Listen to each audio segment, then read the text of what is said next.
Hi, everyone. Welcome to Building Authentic Relationships in Business. Today, I'm excited. I have one of my dear friends, people that I respect greatly, Shelly Starks. Shelly and I, we're going to talk about whatever we talk about, but I promise it's about building authentic relationships. Shelly, why don't you start by telling us a little bit about who you are and what you do? All right. Well, thank you, Jeff, for having me on. I always enjoy coming on and speaking with you. I am Shelly Starks, CEO and President of Inline Consulting Services, LLC. The heart and soul of that consulting work is communications coaching. I have been a behavioral analysis coach for over 20 years. It seems weird to say that, but I am so happy that I am now moving into authentically being me, leaving a corporate job and actually launching out to help people in the communication sector. I love it. Now, you asked me, I asked you what questions you'd like to ask, and we're going to jump in. What was your birth name? My birth name, most people, this is an icebreaker because no one ever gets it. Have you ever been in one of those rooms where they're like, all right, tell us something about you, and then we have to figure out who it is and then go find that person in the room? Ever played that icebreaker game? So I try to avoid icebreaker games, but that's just me. every single one that I've ever played like this, Jeff, I have won it because no one ever guesses it. Oh, So my birth name is actually Carrie Michelle Underwood. So my birth name is Carrie Underwood. no way. So, were you famous before she was, or did she steal your name? Well, I'm definitely have a few years on her, so I would like to say that I was famous before her, but not the way that she is. However, I've been really thankful that that's who it is that's representing our name out there in the world. So I love it. I love it. That is, I would never have guessed that. nope, most people don't. I mean, I end up, Michelle is the middle name, so Shelley comes from Michelle, and then my last name changed with my first marriage to Starks, so Shelley Starks it is, and people never really realize that. I usually have to show them my high school yearbook picture to prove it. I love it. I will take your word for it. It's so random. I don't think you'd make it up.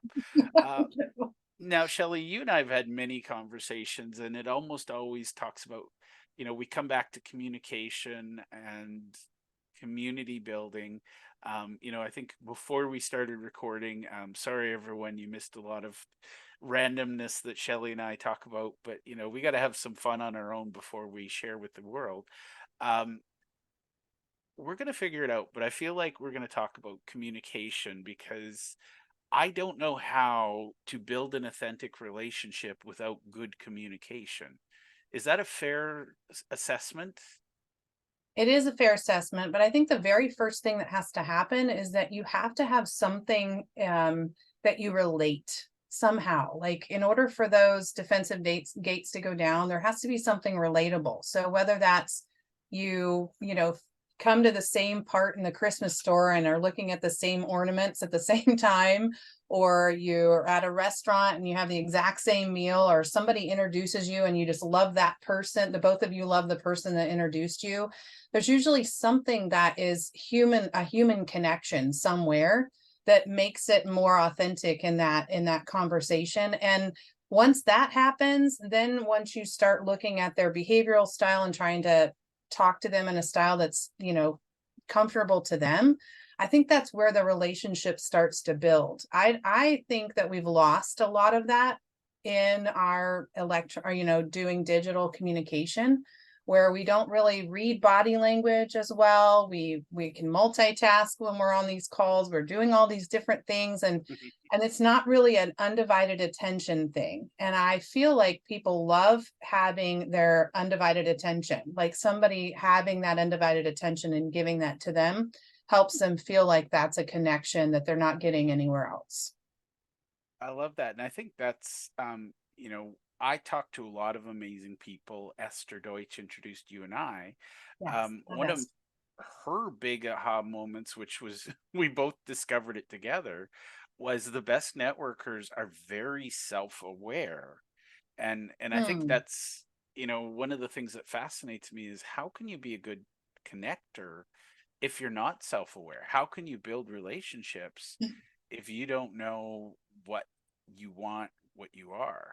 Does that make sense? Yeah, I think the biggest challenge there, and that really goes back to the emotional intelligence level, that awareness is an emotional intelligence level. Um, if you are going into a networking conversation, I have a firm rule. That rule is when I go into a networking call, it is not for me to get something from that call. It is for me to offer something to that call. And if the stars align and that person and I connect at a different level, and are able to really kind of continue a conversation and the time flies by, typically it's beneficial for both people. But my initial goal is to get on and make sure that I can connect them with somebody in my network. I think that starts with an awareness of how that makes somebody else feel, how it actually helps grow their business. That awareness is not something I'm like, saying, oh, look at me for that. But I've noticed, to your point, that the best networkers are the ones that have a higher awareness and a higher, emotional intelligence level, that want to help people succeed. Yeah. And I think I remember our first conversation was like, no, no, no, who can I introduce you to? No, no, no. My favorite conversations are how do we outgive each other? I mean, it's a game for me, and that's where networking can be fun. So, It um, is fun. let's talk first about. I know your background. You are an expert in disc and extended disc. Um, I am fascinated by personality profiles or communication style profiles. I love self assessment or assessment tools because not only does it help me be better. Our mutual friend Hamish, he is amazing, and he can read people and say you're I have trouble remembering what the things stand for. Somebody came out with a disc for kids, and you had to remember if they were a puppy or a cat, and I'm like, that makes sense to me. But the letters just, I don't know. My brain doesn't register them. Yeah. I can't be bothered with the detail. My favorite latest thing is the Colby A. But what lessons did disc and extended disc, and we'll talk about the difference here in a second. But what lessons has that taught you as you become a communications coach and you're helping people communicate better? I think that the biggest aha moment was that, we run around with all this stuff in our head, like these tapes that are playing in our head, and we have this idea of how things should be depending on how you were raised, the belief system that you had from your family. And you run around thinking, well, if I'm thinking this, everybody else is thinking this way, right? And unfortunately, if you live your life that way, you're only going to be wrong about 60% of the time. We talked about that the last time. So, the aha moment was, oh my gosh, people think differently than I do. They also process information differently. They handle stressful situations different. They have different, pieces of information that have come in that make them feel a certain way, that they have to portray a certain image of themselves, even if that's not authentically their behavioral style. They've been receiving messages that that's how they should be communicating. And so this is like an iceberg conversation, Jeff, because if you're looking at just their behavioral style, and not to mention the fact that no one is just one style, you're a mix of different styles. It's just a predominant style, and then maybe one or two others that kind of filter in based on how, you have received information out there. I love that. And I think I did disc way, way back when. And it was interesting because I was in a role that was very much people oriented. This is funny to some people, but it was very people oriented. And I was naturally a quiet introvert. And I just wanted to be the accountant in the back office doing the books. And I kept getting put into client meetings. And I remember they showed it was your natural style versus your adaptive style at work, and I was like, literally I was like polar opposites on the profile, and they're like, oh, Yeah. Jeff's gonna snap. Yeah, and that's a great way to put it because it's called being extended. Yeah, So if you are receiving messages that you need to be a certain style in order to be the most effective in a role, then sometimes that forces you to go. You were looking at, a people oriented role, but maybe you wanted to be in a task oriented role instead. And yeah, so you were in constant conflict every day for where you wanted to live because that's what was comfortable and what you had to do in a role that you were placed in. And so unfortunately what happens, this I talk about this all the time with turnover and churn at with your people, is that you really want to identify those roles as it relates to what style it is that would be the most effective in that role and hire to that. Now, I yeah. don't necessarily do the recruiting piece, but I do give them some insights to be able to help with that. And you'd be surprised how many times they hire the same behavioral style, just a different name for that role, and they just can't understand why it's not working. We can't You hire know, good people, or it's they always. or they're hiring with their gut. You've Yep. got all these tools out there that we didn't have years ago that you can utilize that help you understand the person that you're interviewing. And extended disc is just one of them, to your point. Colby is another one. There's a lot out there. I just happen to really like extended disc because it does show us where people are extended, as opposed to putting them in a role where they would flourish. Well, and it's funny because I'm very much analytical and strategic, and I realized I'm very, very patient to most people. They perceive me as beyond patient because I'm always curious. I'm always asking questions. But I realized on the Colby A, I'm what they call a high quick start. Um, I've already moved on to execution before most people understand the instructions. And it's like, can you explain it to me? And I used to take the time. And now it's like, no, no, I can't. And people get offended by that. And I'm like, it's not that I can't. It's just I don't know that you're capable of receiving it. And I don't know that I want to waste our time teaching you how I do something, when we can create a process so that neither of us has to do it. Yeah. Yeah. I mean, if you can create a process to do that, I think that understanding that style of the person you're talking to and how to say that so that it's Yes. not offensive, is also key.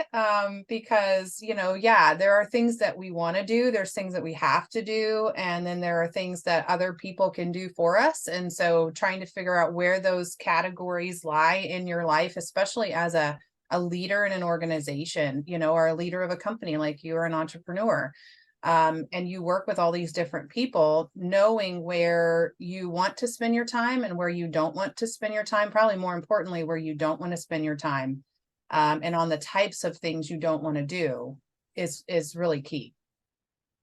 And that's been all the difference in the world for me, is just figuring out, for me personally, it's not right or wrong, if I feel a certain way, but it's just how do I communicate this without coming across, because I've been told I'm as subtle as a sledgehammer, and sometimes I kind of come across as a bit of a, I charge through, I bring in the bulldozer when maybe, a wheelbarrow would have been a good idea, but I get stuff done, and usually people thank me. Sometimes they throw things at me in the process, but um I want to talk about something.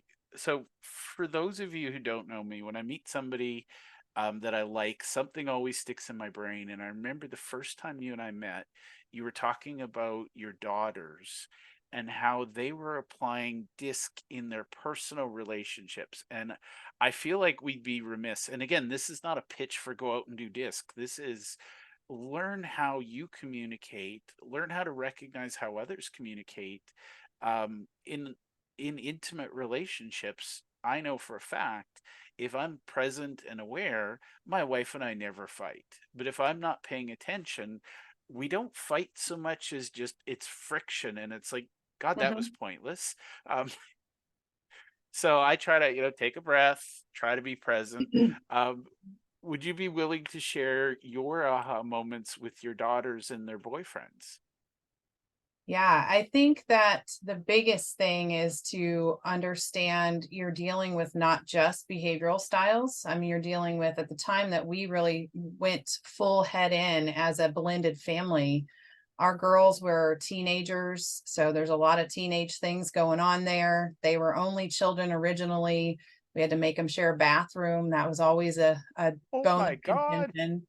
And then they're opposite behavioral styles, and so the way they communicated was very, very different. And so I knew that I had to create something, and using I couldn't believe this aha moment that I had, right? Where this is what I coach. I'm like, okay, now my family is now going to be the client, you know? Yep.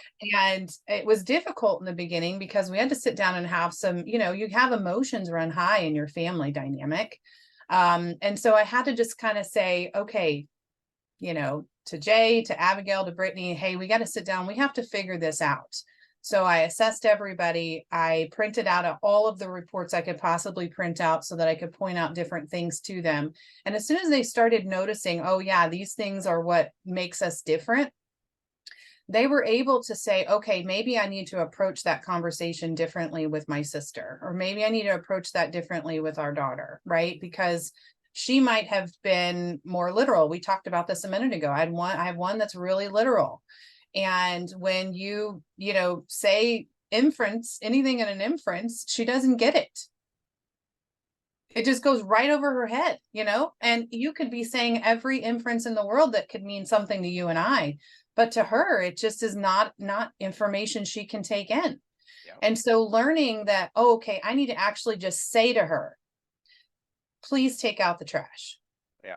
Not, boy, that trash isn't going to take itself out.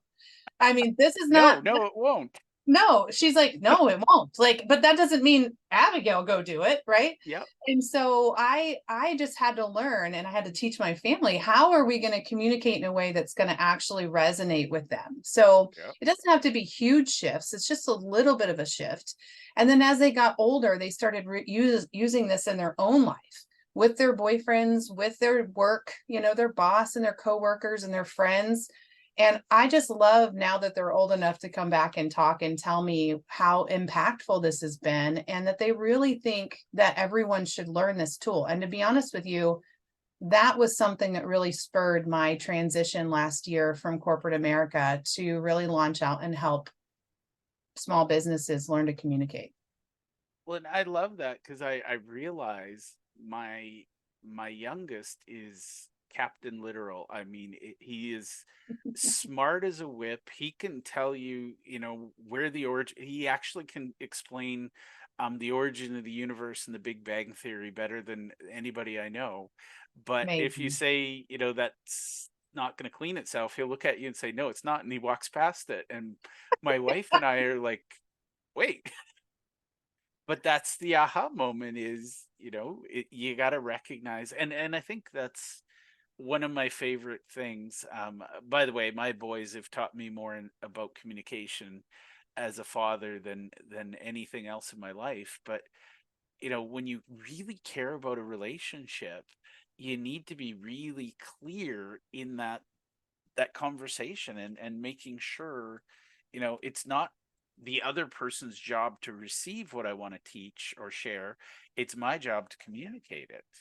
Yeah, absolutely. And if it's not working, do something different. Yeah. If you notice that there's that friction, if you notice that it's constantly, not working out the way that you would want it to work out, I mean, you've got to find other ways. That's that awareness we were talking about, Jeff. Like when someone has this awareness about, oh, okay, I clearly this is not working. And maybe the thing I'm in control of, which is me, not them, I'm only in control of me and my feelings. How can I adjust so that this conversation goes smoother? You didn't get Yeah. to choose your family. I mean, this is who you landed with. So you can either make it uncomfortable forever and have a disjointed relationship, or learn how to communicate better with them so that there could be better synergies between you. Yeah. And I think that's, you know, personally, I like to solve puzzles, and human beings are my favorite puzzle because We all think we understand, and I had an aha moment. I want to share this with you, Shelly, because I feel like this is really, really timely. Um, I had this aha moment. We live in a community that has a lot of ethnic diversity. And I'm talking a lot of English as a second language. Definitely, there's a lot of different cultures. And the management, it's kind of weird, but the management team is predominantly, they've been in Canada, they're third or fourth generation, they're European descent.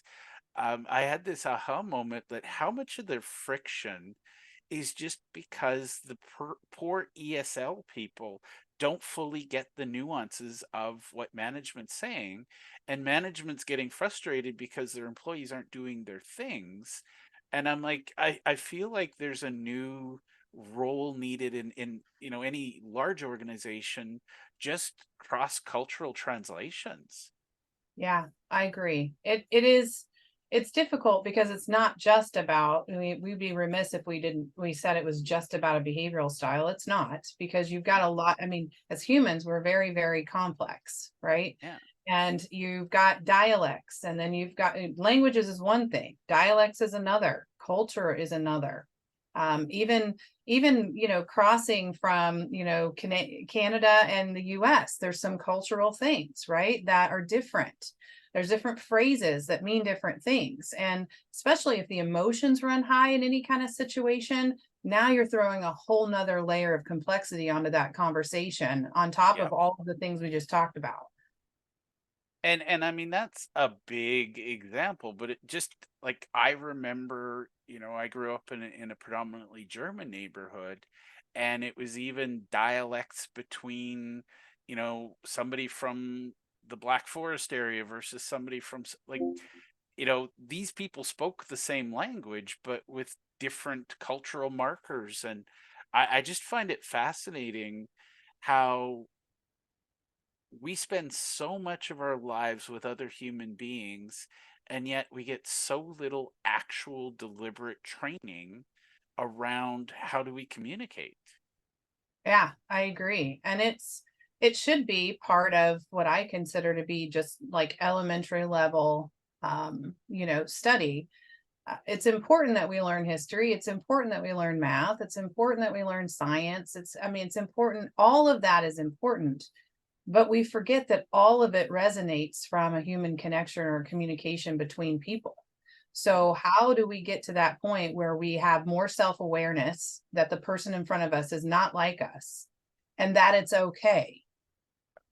That's another big thing. It's okay that they're not like you. It's okay that they don't think like you.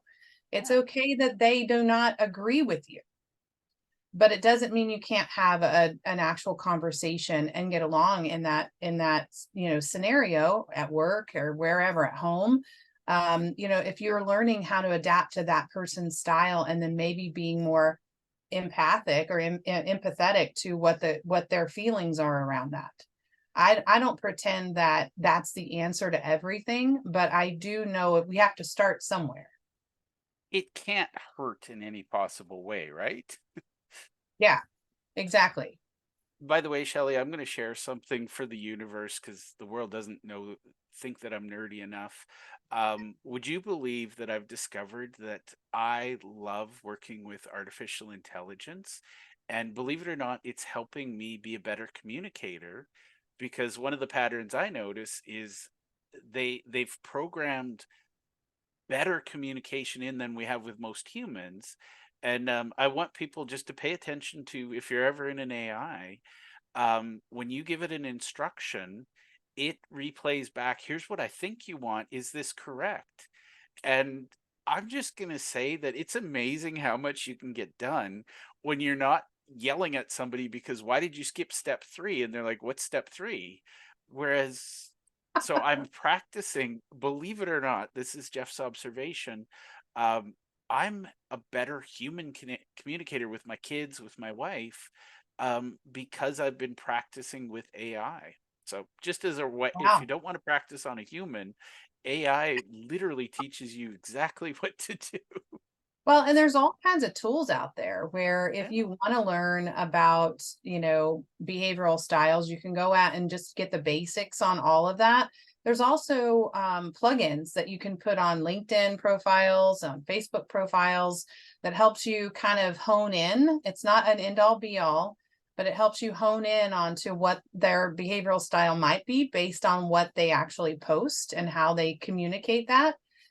So there's all kinds of tools that are coming that I think are gonna, if we use them and don't say, oh, I'm not gonna, participate in that because it's too crazy out there. I don't like the AI world.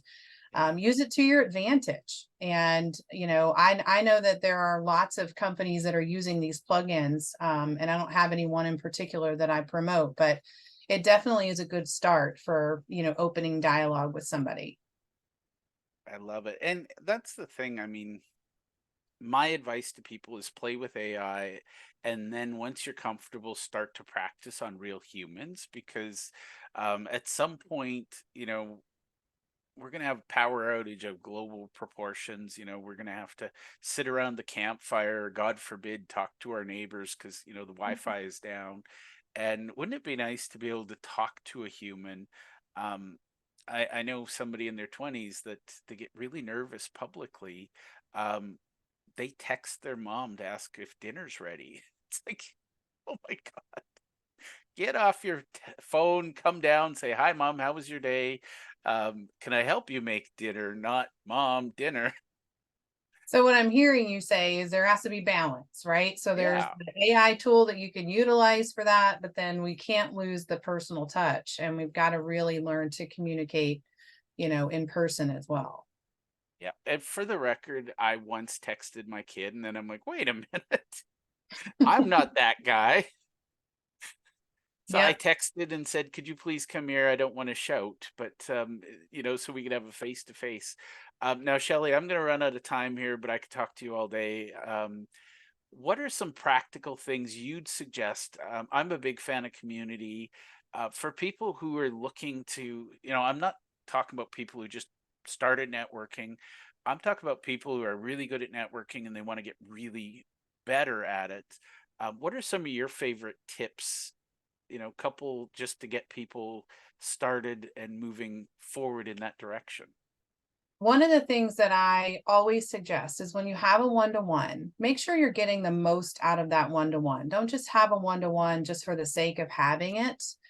And one of the ways that I do that is not only am I always looking to see how I can help them with my network in that conversation, but ask them what other tools they've found recently that are helping them in their business.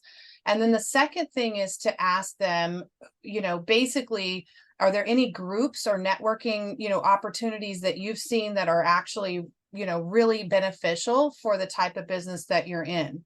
And the reason I do that is because I have discovered that there are so many things out there that I didn't even know existed. And when someone tells me about it and I go and check it out and it ends up being a resource, if I hadn't asked, I would have never found it. So those are my two tips for maximizing your networking opportunities. I love it. Well, I want to point out for those listening, this is very meta. I'm going to break the fourth wall, but the whole point of this interview series is to connect great people with great people. Shelly, how can somebody connect with you and why would they connect with you? What would you two talk about? I want to make that first one-to-one a little more productive than Shelly. Shelly, tell me what you do. Well, so you can reach me at shellystarks.com. The email is just shelly@shellystarks.com. There's a Calendly link that's out there as well to book a 15 or 30-minute one-to-one. And probably the most beneficial thing would be for you to come to the one-to-one and, really want to tell me exactly who it is that you look to connect with, not just for a prospect, but who you look to connect with in a networking situation, like how you want to grow your network. Because that's a question that I ask every single person. Who can I connect you in my network? Because I have such a large network that it would make the most bang for the buck. The COI, the networking group, whatever it is, just come prepared to be able to know, what it is that you look for. It's not just I can sell to everyone because you can't. Yeah. And my follow-up to that, Shelley, is if you don't know who you are, please don't ask me to figure it out. I'm gonna get it wrong. It's true. It's so true. So Well, true. Shelley, I want to thank you for hanging out with me, and I'll make sure your details are in the show notes and in the ultimate book. So thank you. Thank you, Jeff.